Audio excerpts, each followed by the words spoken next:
ताई कौन बनता है एवं थोड़ी जी हाजरी गल तो इंदी है भाई इस वे सुनने वाले भी सुत्ते हुए होंगे तो सुनावन वाले ने चेता नहीं रहा मैं हूँ की सुनाना है जी।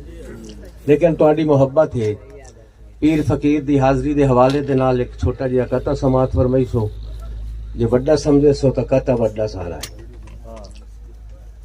सवाल ये होया कि मेले कहीं दे लगते हैं तो क्यों लगते हैं।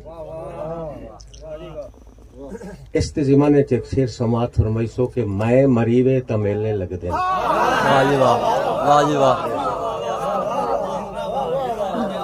बहुत शुक्रिया। मैं मरीवे तो मेले लगते हैं कुछ करीबे तो मेले लगते हैं।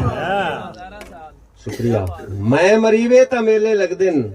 आज इकबाल साहब मैं मरीवे तो मेले लगते हैं कुछ करीबे तो मेले लगते हैं नहीं सारी कबरां ते दीवे बलदे खुदा मनीवे तो मेले लगे। क्या बात है।